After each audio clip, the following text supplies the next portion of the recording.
नमस्कार, आप देख रहे हैं आरजे मीडिया लाइव। घाटशिला उपचुनाव में अपने प्रत्याशी रामदास मुर्मू के नामांकन में पहुंचे जेएलकेएम सुप्रीमो और डुमरी विधायक जयराम महतो ने एक बार फिर बाहरी भीतरी का नारा दिया। उन्होंने राजा के बेटे को राजा नहीं बनने की अपील करते हुए मौजूद जनसमूह से अपने मताधिकार का प्रयोग उनके पार्टी के उम्मीदवार रामदास मुर्मू के लिए करने की अपील की।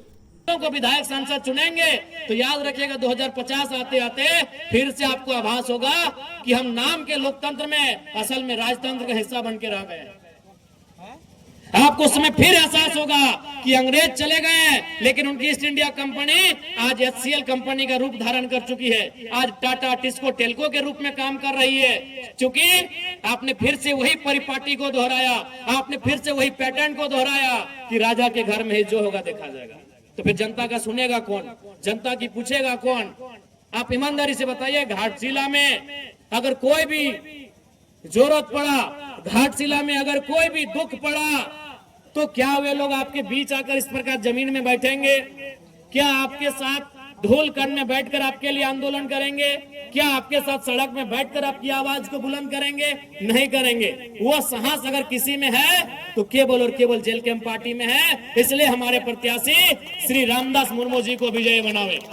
अभी देखिए, चंपे चाचा सुन रहे थे, कहीं आके भाषणबाजी कर रहे थे कि नगरी में हम ये कर दिए।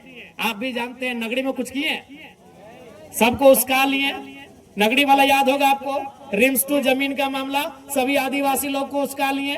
आदिवासी लोग लोहरदगा से आए, खूंटी से आए, लातेहार से आए, सिमडेगा से आए, गुमला से आए, रामगढ़ से आए, सिल्ली से आए, और पता चला चंपई चाचा है ये नहीं हुआ। कौन था? सुबह देवेंद्र नाथ महतो थे और शाम को जयराम महतो था।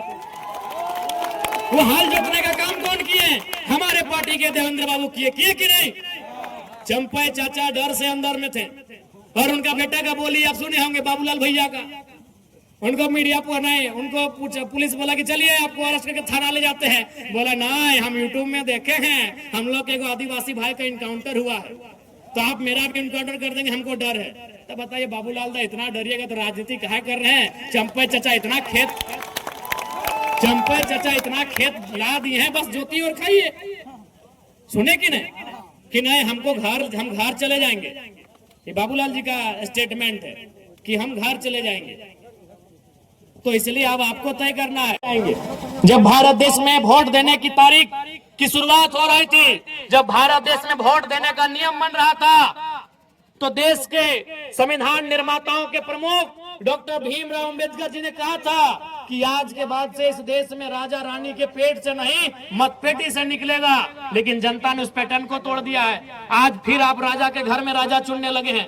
अरे राजा के घर में राजा ना चुना जाए, इसीलिए तो वोट का अधिकार मिला है आपको, कि राजा की पत्नी को रानी ना बनाया जाए, राजा के बेटे का राज्याभिषेक ना किया जाए, इसीलिए वोट मिला है कि एक गरीब किसान को आप राजा बना सकें। और आप फिर अगर उस वोट का इस्तेमाल उसी राजा परिवार को बनाने में करेंगे, तो 1950 में जो हमारी स्थिति थी और आज 2025 में जो हमारी स्थिति है, क्या अंतर रहा?